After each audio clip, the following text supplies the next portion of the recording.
né? Ela serve para restrição de crescimento precoce, a gente vai ter a diminuição do IP da cerebral média ou uma relação cérebro-placentária menor do que o percentil 5, nessas condições de hipoxemia, né? E nos PIGs tardios, também a gente vai ver uma diminuição do IP da cerebral média ou uma relação cérebro-placentária abaixo do percentil 5, indicando uma adaptação à hipoxemia leve, né? Então, ela é critério diagnóstico tardio a relação cérebro-placentária. O próximo vaso que nós vamos avaliar é o ducto venoso.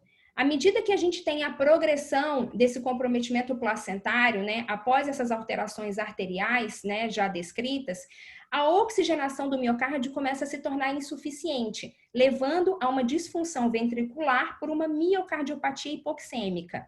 E é nesse momento que nós vamos visualizar as alterações do fluxo do ducto venoso, né? Então, é quando você tem a diminuição de tensão aí de oxigênio intracelular, a nível intracelular. Então, nós vamos visualizar um aumento do IP do ducto venoso acima do percentil 95 ou um IP maior do que 1. Então, o ducto venoso, na sua avaliação, também está relacionado a malformações cardíacas, né? Mas conversando aqui sobre restrição de crescimento, está relacionado à hipóxia miocárdica, na insuficiência placentária grave. E na restrição de crescimento precoce, a gente sabe que a onda zero ou reversa diminui a sobrevida neonatal intacta. Eu vou falar um pouquinho disso mais à frente. Então, nessa divisão de restrição de crescimento precoce e tardia, então falando um pouquinho primeiro da precoce, a gente sabe então que essa precoce ela ocorre porque nós temos uma invasão das arteríolas espiraladas inadequada, né? Então a placenta ela passa por uma isquemia precoce e desde o início a gente vai ver um IP das artérias uterinas alterado, o IP médio acima do percentil 95 desde o primeiro trimestre. À medida que essa placenta vai crescendo e os vilos deficientes geram trocas de oxigênio inadequadas, a gente vai ver essa representação nas artérias umbilicais, que vão aumentar o seu IP também. A gente vai ver um IP acima do percentil 95, né?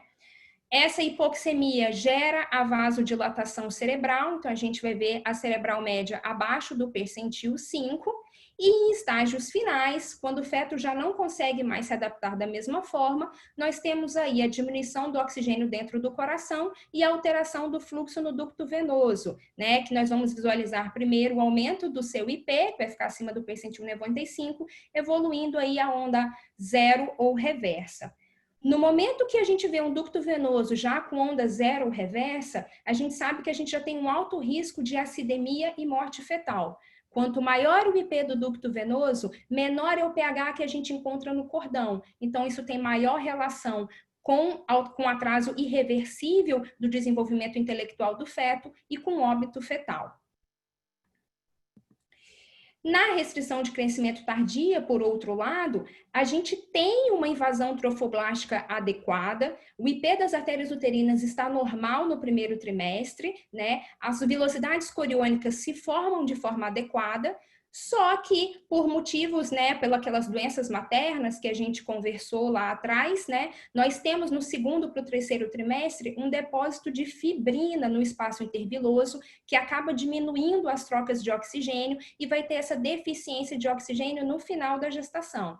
A demanda aumentada do débito cardíaco também no terceiro trimestre, nessas pacientes já de alto risco, também contribui para essa isquemia placentária tardia.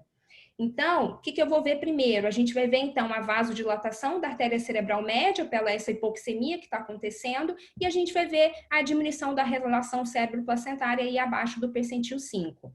Esses fetos maiores, né, esses fetos que sofrem já com a restrição mais tardia, eles têm uma menor capacidade de adaptação do que os fetos restritos precoces. Então, essa deterioração do fluxo ela é mais intensa e o parto aí deve ser estabelecido no termo precoce. Bom, e a cardiotocografia? Como é que a gente utiliza nessa avaliação do feto restrito? A cardio convencional, que a gente faz normalmente, né, que a gente encontra na maioria das maternidades, ela tem uma especificidade alta, ou seja, ela é boa para detectar fetos normais, mas ela tem uma taxa muito alta de falso positivo, né? Então, ela não pode aí ser utilizada na definição de parto desses fetos restritos. A sua interpretação também é subjetiva e ela não mostra relação com melhora do prognóstico neonatal, com comprometimento neurológico e não reduz o número de cesarianas. Por outro lado, nós temos a cardiotocografia computadorizada, né, que ela faz uma avaliação da variabilidade curta, o short term variation dessa frequência cardíaca fetal. O que é isso? É o controle fino, batimento a batimento, que está relacionado com a maturidade e com a função neurológica desses fetos.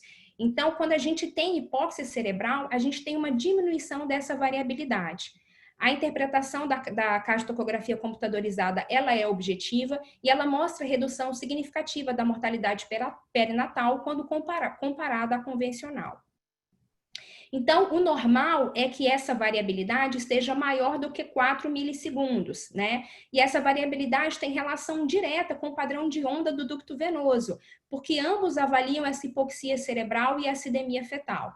Então, quando eu tenho um short term menor do que 4 milissegundos, ao mesmo tempo a gente vai ver a alteração do padrão de onda do ducto venoso, ou com o aumento do IP, ou com a onda zero ou reversa. Bom, então, só fazendo essa relação, a gente sabe, então, que quando nós temos uma variabilidade menor do que 2,5, nós temos aí uma taxa de 72% de óbito fetal. Então, quanto maior o IP do ducto venoso, menor vai ser essa variabilidade e menor vai ser o pH do cordão e maior o risco de atraso de desenvolvimento intelectual desses fetos e de óbito fetal. Baseado em todos esses parâmetros, a gente tem um limiar diferenciado para cada idade gestacional do tempo de resolução dessa gestação. A gente sabe que fetos abaixo de 28 semanas, eles têm aí um aumento de 2% ao dia de sobrevida para cada dia que eles ficam dentro do útero. Então, nesses fetos, nós vamos ter um limiar mais alto de resolução. Os fetos acima de 28 semanas, que já estão dentro do grupo que a gente chama de sobrevida intacta, eles ganham 1% ao dia. Então, nesses fetos, a gente vai ter uma conduta mais ativa na indicação do parto. E quando que nós vamos indicar o parto? Então, para resumir tudo isso que nós conversamos aqui, né, como que nós vamos conduzir, de fato, esse feto restrito, eu trouxe aqui para vocês um protocolo do professor Figueira, que foi modificado pelo nosso professor Fábio Peralta, incluindo, além da avaliação do Doppler, a avaliação da cardiotocografia computadorizada. Então, nós vamos dividir esses fetos restritos em estágios e basear a nossa conduta nesses estágios. O estágio 1 é aquele feto que ele tem o peso abaixo do percentil 3 ou tem um peso abaixo do percentil 10, né? Com uma alteração do Doppler ou da umbilical ou do IP médio das uterinas ou da cerebral, mas ele não apresenta diástole zero nem diástole reversa. E a cardiotocografia dele é normal. Nesses fetos, nós vamos ter um acompanhamento ultrassonográfico semanal, né? E vamos manter esse acompanhamento até 37 ou 38 semanas, né? Sendo esses exames todos inalterados, indução do parto. Se esse feto, por um acaso, for um PIG constitucional, é um feto pequeno, está abaixo do percentil 10, mas não tem nenhuma outra alteração de Doppler e a cardiotocografia se mostra normal, a gente pode fazer esse acompanhamento a cada 2 semanas e esse feto pode chegar até o termo tardio. É claro que isso aí sempre com a cardiotocografia maior do que 4 milissegundos e maiores de 32 semanas. O estágio 2 é o feto que já tem alteração na artéria umbilical com fluxo ausente, né? Mas não tem diástole reversa. Nesse feto, a gente vai fazer a avaliação diária do ducto venoso ou da cardiotocografia computadorizada. Se essas avaliações diárias não mostram nenhuma alteração adicional, o parto desse feto vai ser estabelecido com 34 semanas, por uma cesariana eletiva. Se entre 32 a 34 semanas a gente encontra o IP do ducto venoso maior que 1 ou a variabilidade menor do que 4, está indicado o parto. De 28 a 32 semanas, um IP do ducto venoso maior do que 1 ou uma variabilidade menor do que 3, também está indicado o parto. E de 26 a 28 semanas, o IP do ducto maior do que 1 ou a variabilidade menor do que 2,5, parto por cesariana eletiva. O estágio 3 é quando a gente tem um umbilical com a diástole reversa. Nesse feto, a gente também vai fazer avaliação diária pelo ducto venoso ou pela cardioecografia computadorizada até 32 semanas, quando está indicado o parto por cesariana eletiva. Entre 28 a 32 semanas, se a gente tem alteração do ducto venoso com IP maior do que 1, ou a cardioecografia com a variabilidade menor do que 3, indicação de parto por cesariana eletiva. Entre 26 a 28 semanas, o IP do ducto maior do que 1 ou a variabilidade menor do que 2,5, parto também por cesariana eletiva. O estágio 4 é quando a gente já tem as alterações no ducto venoso ou uma cardiodiástole zero ou reversa, ou a cardiografia com a variabilidade abaixo de 2,5. Nesse estágio, em fetos maiores que 26 semanas, está indicada a cesariana eletiva. É claro que isso varia muito de cada berçário, do limiar aí, né, de viabilidade de cada UTI neonatal. Abaixo de 26 semanas em geral, né, a gente considera aí fetos ainda inviáveis, dependendo da maternidade, e nós vamos manter reavaliações semanais. E é isso, pessoal. Muito obrigada.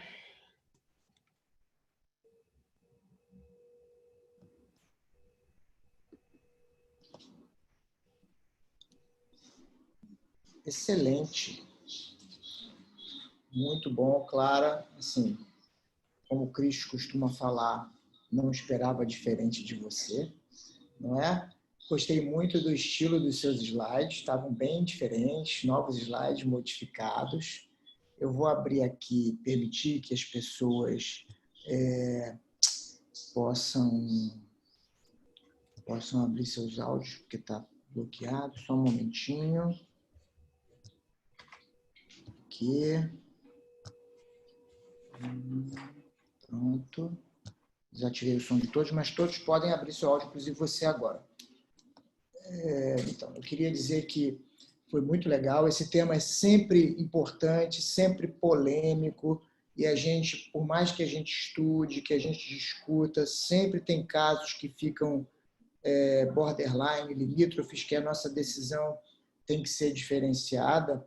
E eu vou aproveitar aqui, fazer uma única pergunta e depois abrir para os nossos colegas. A gente vê aqui vários colegas nossos, colegas da pós, colegas da maternidade escola, professores, colegas de outro país, né, do Brasil inteiro. Eu peço que as pessoas possam contribuir. E, Clara, eu queria perguntar para você, e eu acho que isso é muito importante, principalmente para os jovens que entram na sala, quando a gente pega lá, por exemplo, chegou para a gente hoje um bebê de 32 semanas e a gente olha, chegou pela primeira vez, mas a idade está bem datada, lá do primeiro trimestre, e a gente olha que esse feto ele está no percentil 50, um feto que está, vou dar dois exemplos, um feto que está no percentil 50 e você olha para ele, a cerebral dele está aberta, o cara tem com a cabeça fresca, ele veio, a resistência, o IP da artéria cerebral dele, quando você for fazer a relação cérebro-placentária, caiu muito, e aí as pessoas ficam muito preocupadas com isso, mas, poxa, esse feto, ele está, entre aspas, aquela palavra que a gente não gosta de falar sempre, é centralizado. Qual é a conduta que a gente deveria fazer nesse feto? Isso é uma pergunta. O bebê com percentil 50, vou dar dois exemplos para a gente poder discorrer sobre isso e até outras pessoas poderem falar depois. Ele está no percentil 50 e a cerebral dele está aberta com a umbilical normal. E o outro exemplo é um feto que chega para a gente no percentil 13, bonitinho lá, com qualquer idade gestacional, vamos dizer que ele esteja com 28 semanas e a umbilical dele está no percentil 75. O que a gente poderia esperar, o que seria mais interessante a gente tomar de conduta para esses dois bebês, customizando o nosso atendimento, já que feto, por exemplo, no percentil 50, nada, e outro que está no percentil 13, com umbilical também normal, nada. O que você acha dessas ponderações? Bom, falando aí do primeiro exemplo, que a gente tem um feto já que seria um feto que se a gente fosse classificar como dentro de uma restrição um feto tardio, na verdade a gente tem, você descreveu um parâmetro isolado que isoladamente não serve para descrever restrição de crescimento. Então, se tem um feto com peso adequado e nós temos uma cerebral aberta, eu acho que é um feto para a gente ficar de olho, vigiar, acompanhar essa curva de crescimento. Ele está no percentil 50, mas qual era o percentil que ele estava antes? Será que ele estava lá no percentil 80, 90 e ele vem caindo, ou ele é um feto que vem se mantendo no percentil 50 e em um exame isolado você viu uma cerebral que ficou ali no limite. Essa cerebral média, nesse feto grande com um peso adequado, ela não significa isoladamente restrição de crescimento. É um feto que a gente vai ter que seguir um pouco mais de perto para ver se em algum momento ele vai abaixar esse peso e se a gente vai ter alteração de algum outro parâmetro, mas essa centralização, nesse momento, não significa restrição de crescimento e ela não significa muito menos indicação de parto, né? Que eu acho que você quis trazer aí esse conceito antigo de que centralização significa indicação de parto e a gente sabe que não é mais assim. Centralização a gente usa só para falar do termo biofísico da coisa, né? Mas não para a condução do quadro. O segundo exemplo, eu me perdi na idade gestacional, Jair. 28 semanas, percentil 14, 13, com a umbilical no percentil 75. O que você faz com esse neném?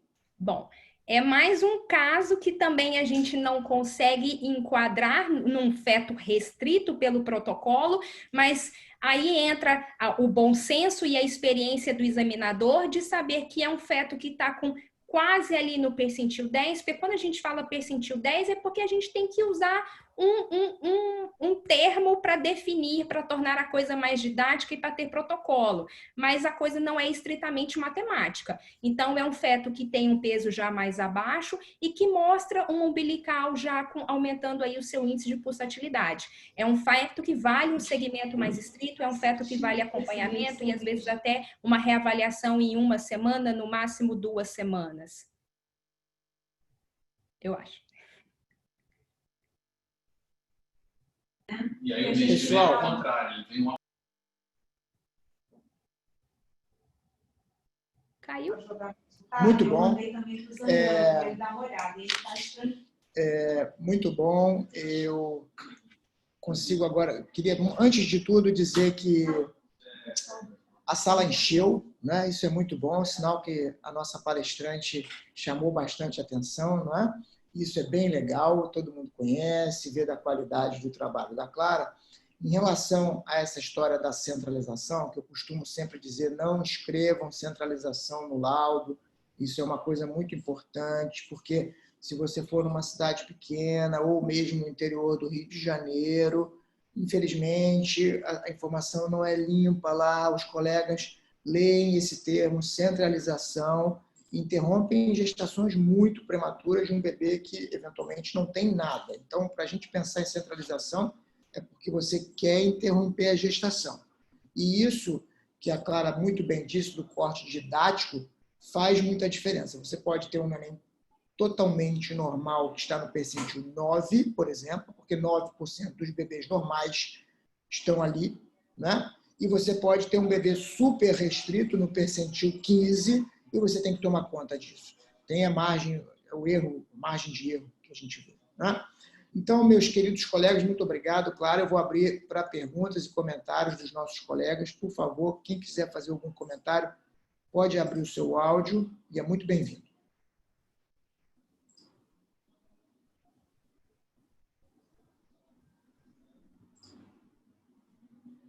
Vamos lá, Mauro. Fala com a gente aí. E aí, tudo bem? Não, primeiro de tudo, eu queria parabenizar a Clara, como sempre, muito brilhante nas suas apresentações. É uma professora nata, então, primeiro de tudo, parabenizar. E assim, esse tema crescimento restrito é aquele tema que a gente vê todo dia, né, na nossa prática. Eu acho que de uns anos para cá ficou muito mais protocolada as coisas, porque a gente ficava muito perdido em relação à conduta de crescimento restrito. Acho que agora a gente tem um norte melhor para seguir com esses novos protocolos. Mas é isso que o Jair falou, né? Assim, nada em medicina é matemática, então, assim, é só um norte para a gente seguir e ter uma orientação melhor. Acho que essa divisão entre crescimento restrito, precoce e tardio também eu acho que é muito bem-vinda, porque a gente sabe que o bebê, o crescimento tardio é muito mais, o bebê tem muito menos chance de ir para frente do que o precoce. É aquilo que o professor Fábio sempre fala, né? O abaixo de 28 semanas é aquele que tem, é o estivador, né? Que tem sempre muito mais resistência. E o tardio é aquele que é a dondoca no shopping, que não aguenta, que reclama do ar-condicionado gelado. Eu acho que é uma boa analogia para a gente seguir e seguir os protocolos. Mas, assim, nem deixou dúvida, porque a Clara foi muito brilhante e elucidou tudo aí para gente. Parabéns, Clara. Obrigada, Maurinho. Excelente. Eu vejo aqui que o professor André Arnaud, um dos precursores do Doppler aqui no Rio de Janeiro, na maternidade escola, professor Nilson de Jesus, nossos queridos professores, né, que estão nos prestigiando a doutora Clara aqui nesse momento. Muito obrigado, André, muito obrigado, Nilson, por estarem presentes nessa reunião. Se quiserem fazer algum comentário, serão muito bem-vindos. E tem uma pergunta aqui da Cíntia, se a Cíntia também puder abrir o seu áudio e fazer a pergunta, também será muito interessante para que todos nós possamos discutir. Vai, André. Olá, pessoal, boa tarde. Jair, parabéns aí pela sua iniciativa com essas reuniões que realmente estão sensacionais. Isso aí é uma alegria enorme. Parabéns para a Clara, que foi realmente brilhante, Clara. Você foi super bem, falou de uma forma super didática, super atualizada. E eu gostaria só de reafirmar uma coisa que o Jair falou, que é de suma importância. É aquela história da centralização, quer dizer, aquele conceito de que centralizou, acabou. Isso a gente tem que trabalhar muito para a gente mudar um pouco essa ideia antiga, né? Mas como a medicina quer dizer, as coisas vão evoluindo, a gente vai descobrindo coisas. Daqui a alguns anos, certamente a gente vai ter dado uma mexida outra vez. E o bacana é isso, o bacana é que as coisas sempre são diferentes. A gente está sempre num caminho de aprendizado, né? E, basicamente, Jair, um grande abraço, um prazer em vê-lo, mesmo que de maneira virtual, remota, né? Mas, enfim. E parabéns de novo à doutora Clara, que realmente foi muito Obrigada. brilhante. E parabéns a todos aí, um abraço a todos, um monte de amigos aí que eu estou vendo, é sempre bacana isso. Abração. Obrigada. Muito obrigado, André. Muito bom ver você frequentemente nas nossas reuniões, não só aqui no Caxias, como na maternidade escola. Isso é muito legal. A gente está construindo isso no momento que é difícil para a gente conseguir ter aula, para a gente conseguir estudar. Essa ferramenta permite isso. Mas eu vou colocar mais uma pergunta aqui, que a gente está só nessa vaselina aqui, um elogiando o outro. Vamos ver o que a Clara vai responder para a gente aqui, já que ela foi minha residente, a gente convive há muito tempo. Ela faz parte da nossa equipe de medicina fetal, de cirurgia fetal. Ô, Clara, pacientes, e isso é uma pergunta que a Cíntia fez e está dizendo aí, faz diferença, o que você acha? Faz duas coisas. Faz diferença o específico índice, já que você tem um bebê pequeno, em relação ao tempo de interrupção? Você disse que é maior que 1, mas o que a gente tem que fazer? Tem que pensar em 1 no IP, tem que pensar na onda A reversa. O que a gente tem que pensar que pode ser a melhor conduta para interromper um bebê que está restrito grave, lá no estágio 3, 4, né, em relação ao ducto venoso? Bom, como eu posicionei... Tá ligado o áudio? Tá, né? Como eu posicionei para vocês, a gente sabe que quanto maior o IP desse ducto venoso, né, menor vai ser o pH nesse cordão umbilical. Então, maior vai ser a acidemia desse feto, maior vai ser o risco de complicação neurológica grave e reversível e maior o risco de óbito fetal.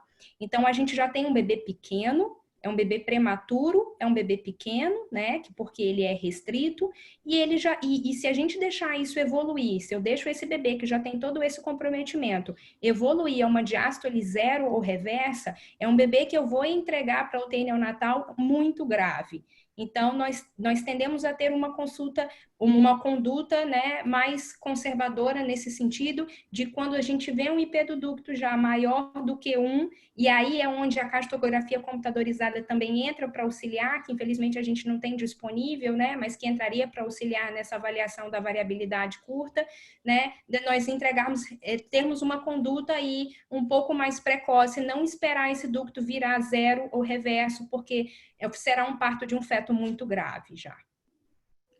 Olha, muito bom.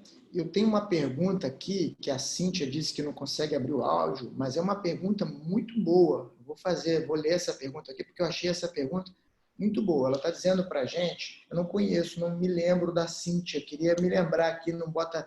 Ela está dizendo que não tem áudio, mas também não bota... Depois, Cíntia, manda uma mensagem aqui para a gente, dizendo de onde você é, tá legal? Seu nome, sua procedência, para a gente entender. É monitora lá da fetal. Olha,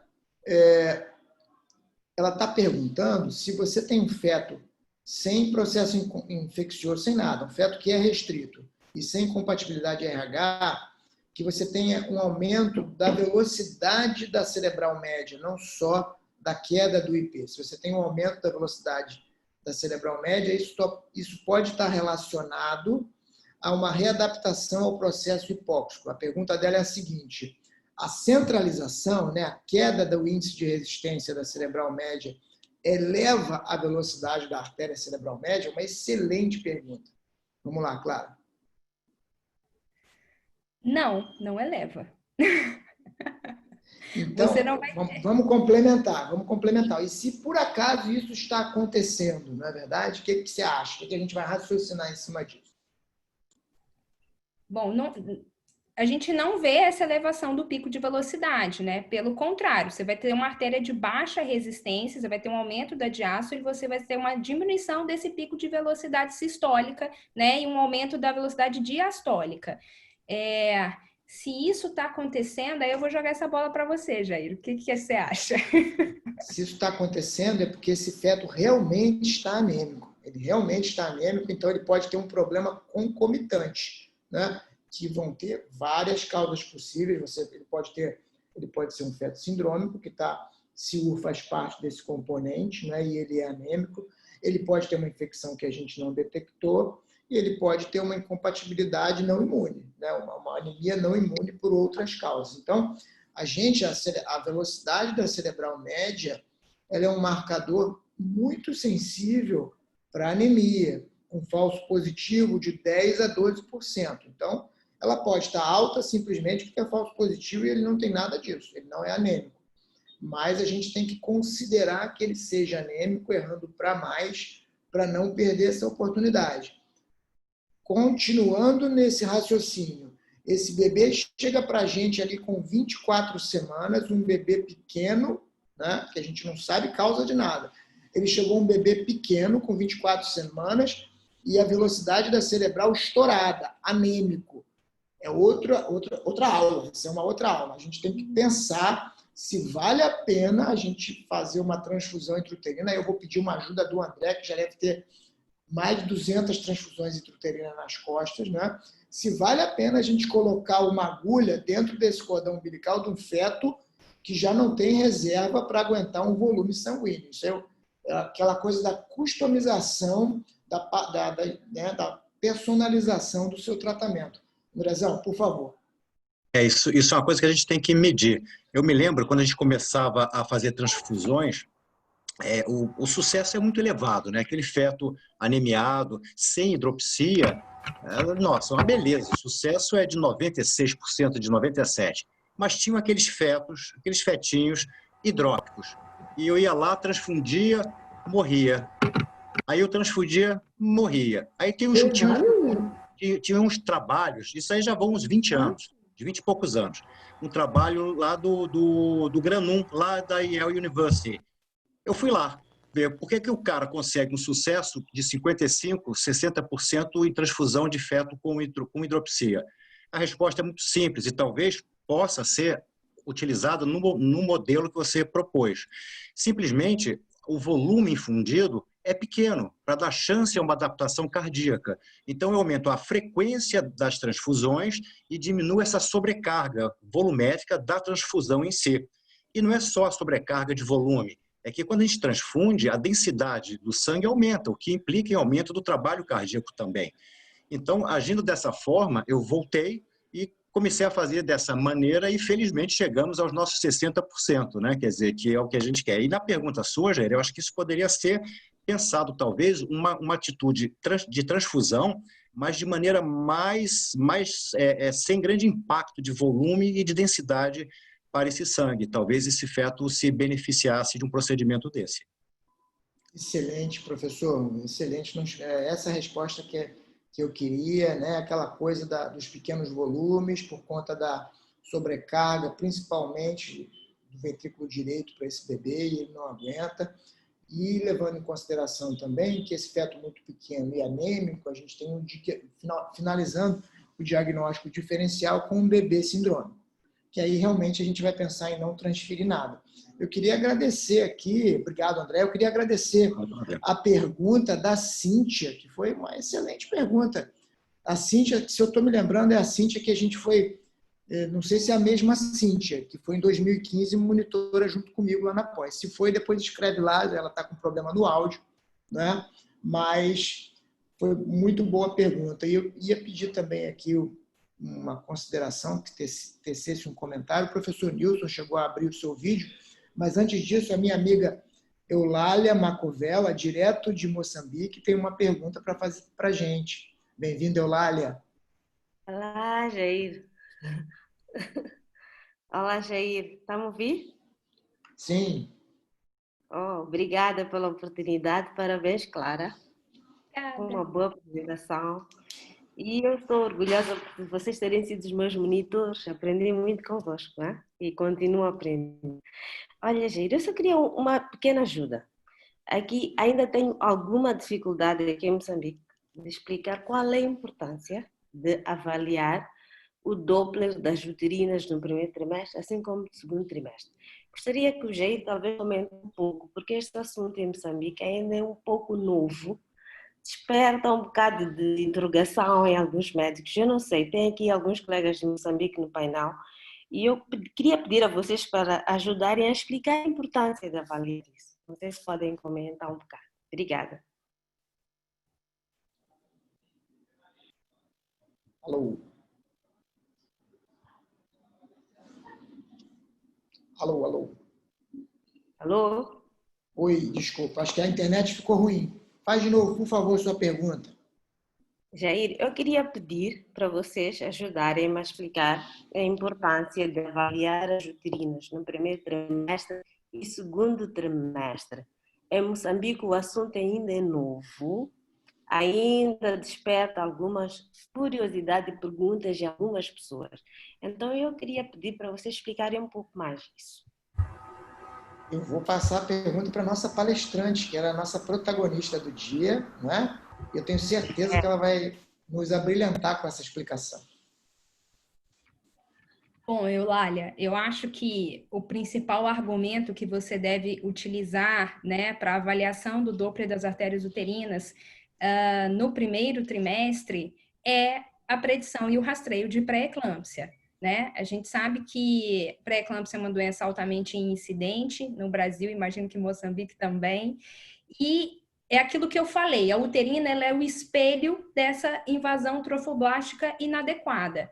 Então, já no primeiro trimestre, a gente vai ver esse IP médio das artérias uterinas alterados, que, somado aos outros fatores, somado à história clínica da paciente, a história de alto risco, a história familiar dela, e somado aos parâmetros bioquímicos que nós podemos utilizar em todo esse algoritmo, a gente vai fazer esse cálculo de risco que essa paciente tem de usar pré-eclâmpsia, e nós vamos poder, a partir daí, fazer a prevenção da pré-eclâmpsia com o uso do AS, né, 150 miligramas à noite, já super estabelecido. Então, se você não faz essa avaliação das artérias uterinas, você perde parâmetro nisso, porque você fica apenas com a história clínica, você diminui a sensibilidade dessa avaliação. Então, eu acho que esse é o principal argumento que você deve usar para avaliação no primeiro trimestre, né? E no segundo, terceiro trimestre, a gente também pode fazer esse cálculo de risco de pré-eclâmpsia, e daí entra toda essa avaliação da restrição de crescimento precoce, a restrição de crescimento tardia, que nós falamos aqui, que a uterina,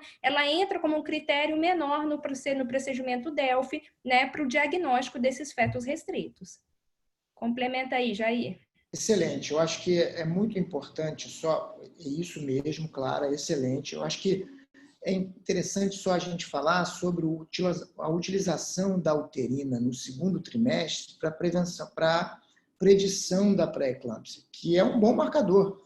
Acaba que a gente consegue predizer a pré-eclâmpsia. O problema é que se a paciente vem para a gente já com 22, 23 semanas e com as uterinas alteradas como um único marcador que a gente vai ter, você não tem muito o que fazer. Então, as pessoas questionam um pouco isso, e aí vai falar assim, não, mas... Deixa eu fechar o áudio desse colega aqui, peraí. E as pessoas vão dizer assim... Peraí, que eu vou fechar aqui, que alguém está falando aqui.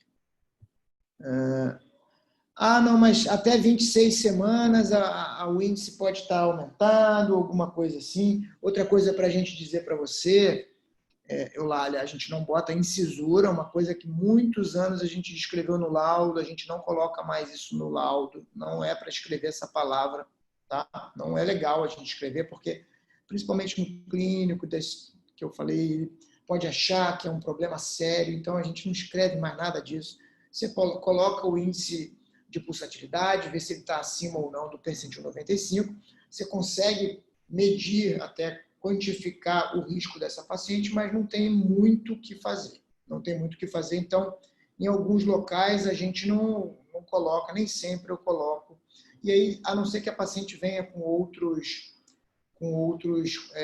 fatores corroborando, clínicos, né? A paciente já está com a pressão tocada, tem uma proteinúria ou tem uma doença de base, como doença renal.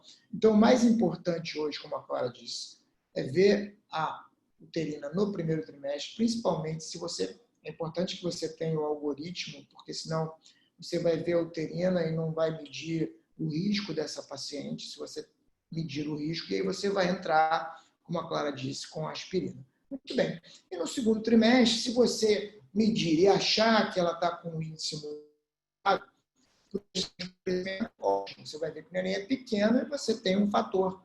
Agora, ela vem de forma isolada, com um bebê de biometria, de crescimento normal, e tem uma uterina com índices aumentados, assim, já fica meio tarde para você entrar com a aspirina, né? Por mais já com 20 e tantas semanas. O pessoal tem um trabalho que acima de 16 semanas faz diferença entrar com a aspirina, mas eu particularmente acho bem tarde você começar, porque o processo já está mais do que instalado ali.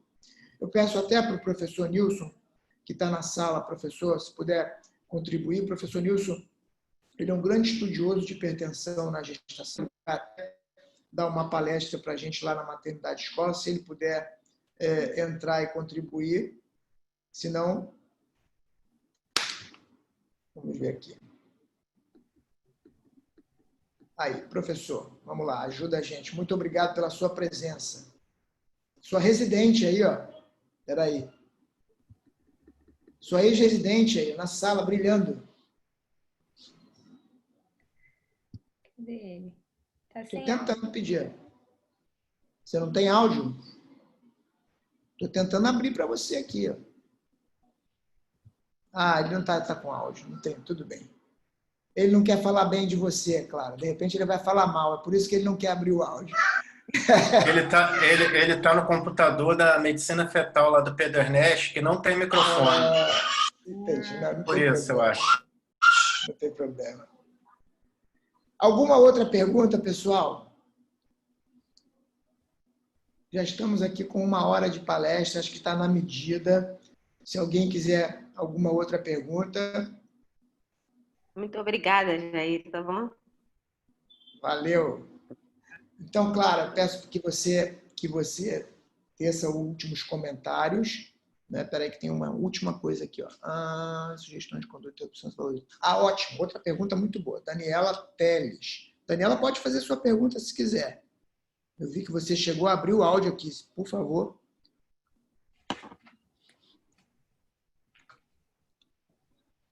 Vai abrir?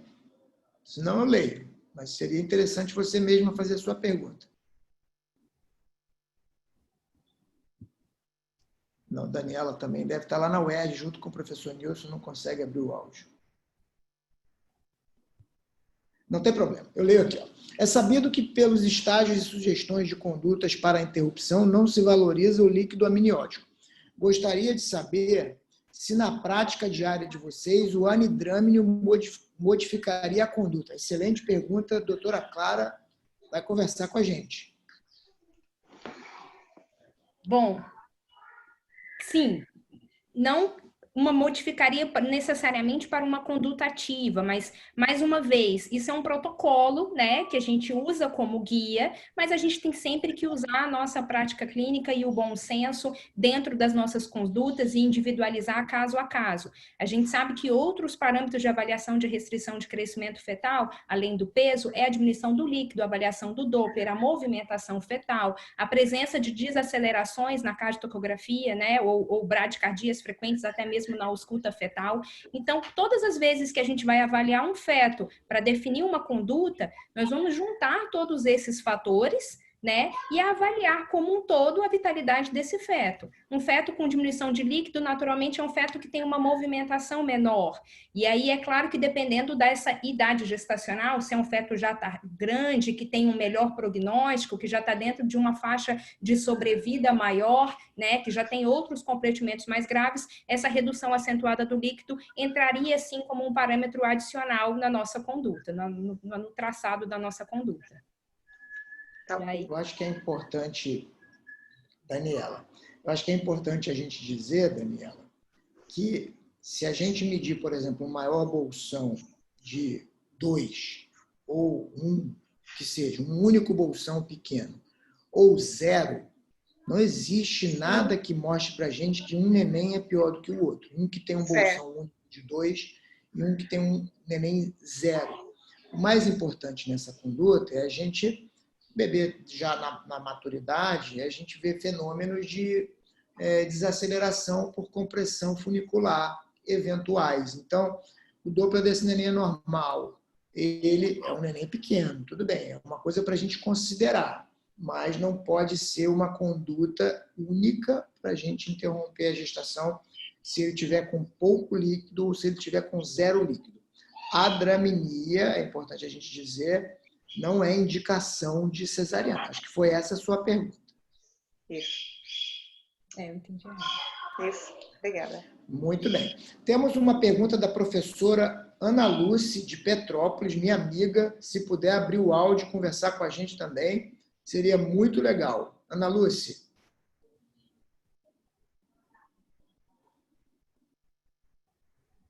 Fala. Está com vergonha. Oi, eu tô...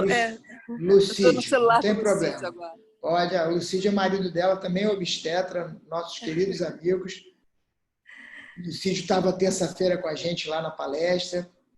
Vai, Ana Lúcia, fala pra gente. Deixa eu te perguntar uma coisa, Jardim. É o seguinte, num feto restrito, tardiamente, a invasão trofoblástica foi adequada. Então, assim, a artéria cerebral médica bem aberta, que tiver uma relação umbilico-cerebral maior do que 1, ou seja, o que a gente chamava de centralizado, ela pode estar com uma artéria umbilical normal, com diástole normal, ou teria que estar com diástole 0? Ótima pergunta, e eu tenho certeza que essa está na ponta da nossa palestrante, na ponta da língua. Sim, a gente pode ter uma artéria umbilical normal e, na verdade, é o cenário mais frequente no feto restrito tardio. Aquele bebê que chega para a gente com 35 semanas, né, com um baixo peso, normalmente nós não vamos ver logo essa alteração do umbilical. Nós vamos usar mais como parâmetro a cerebral média, a gente vai ter essa vasodilatação, né, como mecanismo de reflexo a essa hipoxemia e a diminuição da relação cérebro-placentária, que pode ocorrer mesmo com o umbilical normal. Então, a relação cérebro-placentária é quando a gente vai pegar o IP, né, da cerebral dividido pelo IP da artéria umbilical, e nessa relação, quando ela está abaixo do percentil 5, ela se encontra alterada. Então, basta que a gente tenha uma cerebral aberta para a gente ter essa relação alterada. A umbilical raramente vai ser vista, né, com um IP maior do que o percentil 95 nos CIUs tardios. Muito obrigada. Excelente. Só para complementar, Ana, assim, uma coisa que isso mudou de uns anos para cá, né? A relação, a gente usa a gente inverteu a fração, né? A relação cérebro-placentária e não mais a relação umbilico-cerebral. Né? A gente mudou, por isso que você fala que a relação está caindo. E os trabalhos hoje mudam, estão preocupados mais com esse tipo de fração, diferente da centralização que a gente via lá. E a Clara muito bem explicou, e é um modelo que o Fábio Peralta, né, nosso mestre, nosso professor, sempre fala. Você tem que botar na cabeça o seguinte: um bebê, quando tem 28 semanas, ele ainda é indiferenciado, ele aguenta bem a hipóxia, ele tem menos demanda em cima dele. Então, você vai ver o camarada de 28 semanas com a diástole 0 batendo bolão, mexendo na tua cara. Enquanto um bebê de 35, 36 semanas, quando ele está no percentil 90 da umbilical, ele já abre o bico, a cerebral dele está abertona. Significa o seguinte: você muito pouco provavelmente, ou quase nunca, vai ver um bebê grande, tardio, neném pequeno, mas com idade gestacional avançada, com a umbilical com diástole 0. Porque se a umbilical chegar a 0, ele morre antes. Ele é indiferenciado, ele tem muita demanda, as células dele necessitam de mais oxigênio. E aí a comparação que o professor Fábio dá, o pequeno de 26, 24 semanas é igual boia fria, que está lá na roça, trabalha o dia todo no sol e muito bem, vai para casa e faz tudo. Enquanto o outro bebê é aquela madame que está no shopping, que reclamou que a bolsa dela não tinha uma alcinha diferente e ficou brava por causa disso. Essa comparação para a gente decorar é muito interessante. Mas a sua pergunta é muito atual, muito importante para que a gente saiba que nesse contínuo de diagnóstico diferencial entre o CIUR tardio e o CIUR precoce, as coisas vão se misturando ali, e existem esses dois comportamentos que frequentemente a gente vê. Beleza, Ana Lúcia? Beleza, Jair, obrigada. Vai, Clara. Bom, então gostaria primeiro aí de agradecer ao Jair a oportunidade, está sempre me abrindo espaço para falar e para estudar e para aprender mais. Agradecer a equipe aí, o pessoal todo do Caxias Dó, todo mundo aqui mandando comentário, me parabenizando. Obrigada, amigos. Agradecer a todos que estavam na sala. Realmente a sala encheu. Acho que a gente não esperava que tivéssemos um quórum tão grande, né? Espero que vocês tenham aproveitado e que eu tenha conseguido passar para vocês aí algum aprendizado. Tá bom? Boa noite a todos, gente. A gente esperava, sim, que a sala enchesse, né? Infelizmente, nossa sala no Caxias ainda só tem espaço para 100 pessoas, mas a gente pensa que a gente deve mudar isso, principalmente depois desse case, que é a doutora Clara, né? Top de linha aqui. Muito obrigado pela sua apresentação. Vimos os nossos professores aqui com discussão em alto nível, né? Coisas que acrescentam muito no dia a dia da nossa prática clínica. Essas dúvidas elas vão continuar durante muito tempo e é muito importante a gente fazer esse fórum de discussão para que os jovens, com o tempo, a gente consiga mudar isso.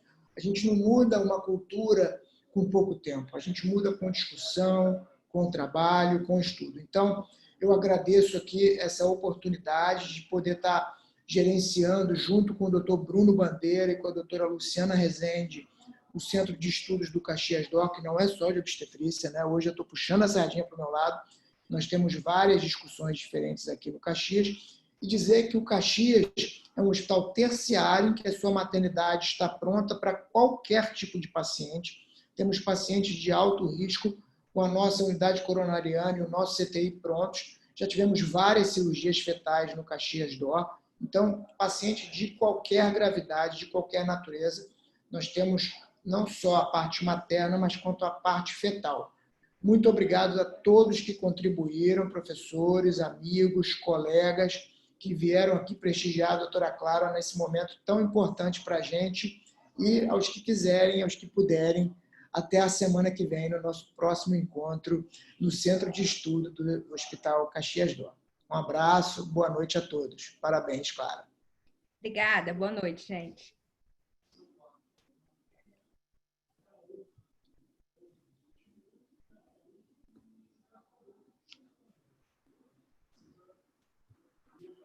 Gostei de ver, Clara.